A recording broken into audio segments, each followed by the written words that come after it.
Well.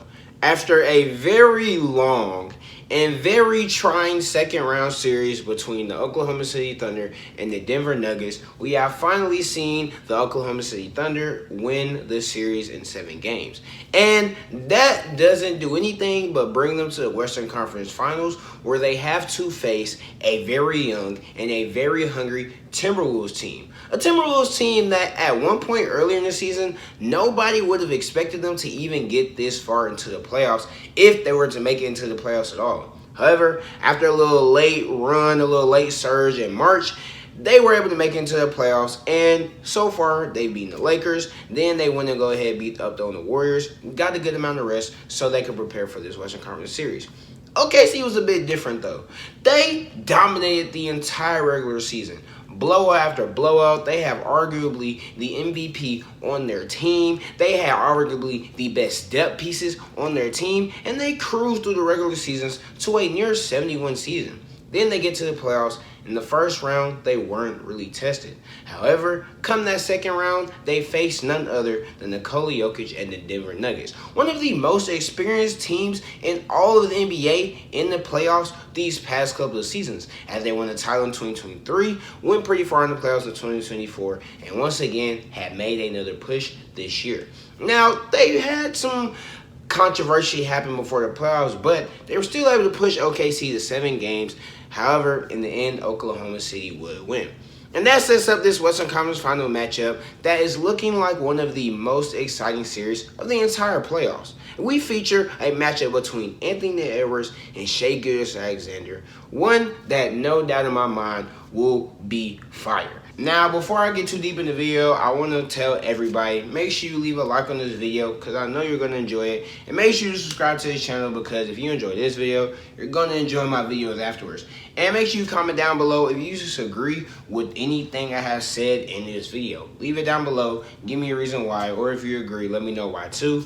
And yeah, but let's get back into the video. Now, the first thing I want to attack in this series is none other than the matchup that everybody's going to be talking about. That's none other than Anthony Edwards versus Shai Gilgeous-Alexander.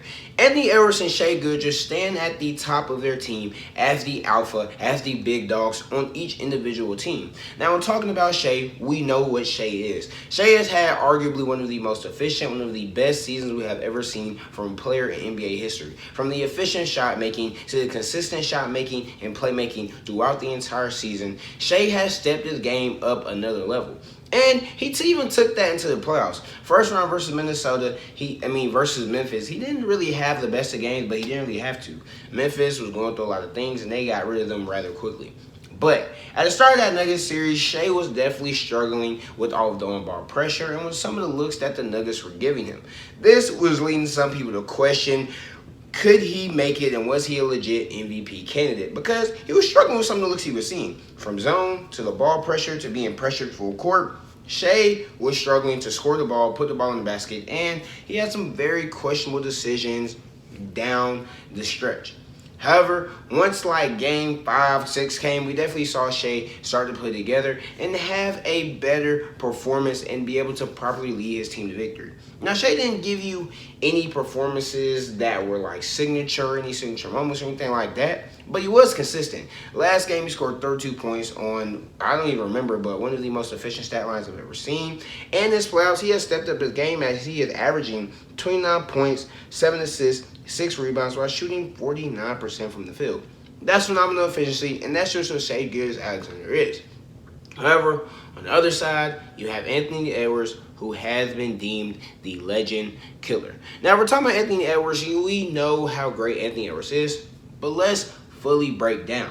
Last year, Anthony Edwards was able to lead this Timberwolves team to the conference finals. However, he had Karl-Anthony Towns by his side, and now he doesn't have that. So coming into this season, some people had a lot of questions on how good the Minnesota Timberwolves were going to be, how the acquisition of Julius Randle was going to affect his game, and how is Anthony Edwards going to lead this team. And early on, it did not look good at all for the Minnesota Timberwolves or Anthony Edwards. However, they picked it up in March, and they came into the playoffs rolling. They get the Lakers out of there in 5 with Anthony Edwards having signature performances and just dominating the Lakers offensively and defensively. He really showcased that his improved shot making, as he is now one of the more elite shot makers in the NBA, especially from beyond the arc. And he showed how great he was able to play make and how better his processing has gotten. He talked about earlier in the season how he had started watching some Luka Doncic's film, and ironically, again, Luka Doncic, we saw some of this be put into play. He was making a bunch of reads off pick and rolls, making a bunch of different reads in the half court, in the full court, not the full court, in the fast break. You definitely just see him take a big leap. And on top of that, he was giving you a good amount of production at the defensive end as he was locking up whoever was in front of him and just making life difficult. Then you go into the second round, they play Golden State, and he was struggling. However, Golden State doesn't have Steph Curry, unfortunately, so wasn't really that much of a fight. And the Everest has been pretty phenomenal in this playoffs. There's no doubt in my mind that he is trying to take this into the Western Conference Finals. Now, when comparing the actual teams, we have to start from a depth perspective. A category where I think a lot of people are easily going to give it to the Thunder, and I'm not going to be mad at you if you do. We all know about the likes of Shai Gilgeous-Alexander, and then some people are going to point to either Chet or Jalen Williams as his supporting pieces. However, it's way bigger than these guys. Some of the guys that I would like to point out who have been very pivotal for them throughout these playoffs is none other than the other Jalen Williams, the light-skinned one, Isaiah Hartenstein, and Alex Caruso and Cason Wallace. Alex Caruso single-handedly was able to shut down Jokic in those last two games in the Nuggets series, and he has been very impactful for the Thunder all season. And it's mainly just due to what he gives you. He plays with a lot of energy, a lot of enthusiasm. He's very elite defensively, as we all know. Very great on the ball. He's very athletic. On offense, he just knows where to be. He can make shots. He's able to create on his own. He's able to do stuff off the ball. Alex Caruso is almost like the perfect player that you want to be beside a Jalen Williams and a Shai Gilgeous-Alexander. Then you have a Cason Wallace, a young guy who has emerged as a big piece in this Oklahoma City Thunder rotation in this playoffs. Then you have Isaiah Hartenstein, who's able to come out there with Chet. He played pretty decent defense on Jokic. Also was able to hold down Aaron Gordon as much as he could. And they have looked phenomenal all season, and were a big reason as to why the Thunder almost won 70 games. It's kind of crazy that OKC was able to craft such a amazing and talented roster, especially given these new CBA rules, but they have, and that is a big reason why they're the Oklahoma City Thunder and they're in the Western Conference Finals. Then you take it over to the Timberwolves, where it's kind of similar to the thing I said earlier. Start off the season slow, and there were a lot of questions coming to the season about the supporting cast. You trade Karl-Anthony Towns for Julius Randle. Julius Randle and Karl-Anthony Towns, I really cannot think of two more contrasting play styles other than those two. However, due to the second April rules and how much they were willing to pay Karl-Anthony Towns and the thought process behind having Julius Randle, you just was going to take Julius Randle. And early on in the season, you definitely were starting to see them struggle. Jaden McDaniels, of course, he was decent. Anthony Edwards, he was one of the best players in the entire NBA. But Julius Randle being on this team, Rudy Gobert being Rudy Gobert, they, outside of Jaden McDaniels and Naz Reid, just really wasn't a lot of bright spots on this roster, if I'm being completely honest. However, the playoffs come and you see Julius Randle just to be really smart. In the first round against the Lakers, he was very smart when attacking downhill, attacking weak spots in defense. Also, he was very good with passing the ball. Big problem that Julius Randle had in the past was he was very selfish. He definitely got tunnel vision a lot, and it definitely hindered his game.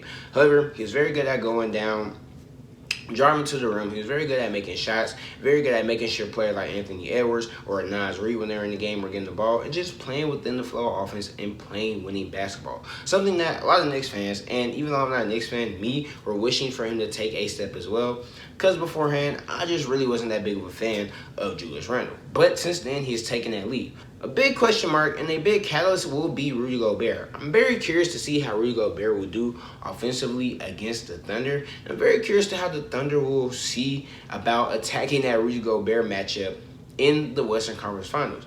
Now, it's kind of interesting the way I say attack because, of course, Shai could ISO and Rudy Gobert and probably get by him. But we saw the Lakers try to do that in round one with Luka. And yeah, Luka was definitely getting his stuff off on Rudy Gobert, but it wasn't even because Rudy was playing bad defense, just because Luka was way faster and shiftier than him. But Rudy is definitely able to hold his own on that perimeter, but when you put him up against a guard, it's not really a whole lot of bigs off the top of my mind that's able to keep up with a guard.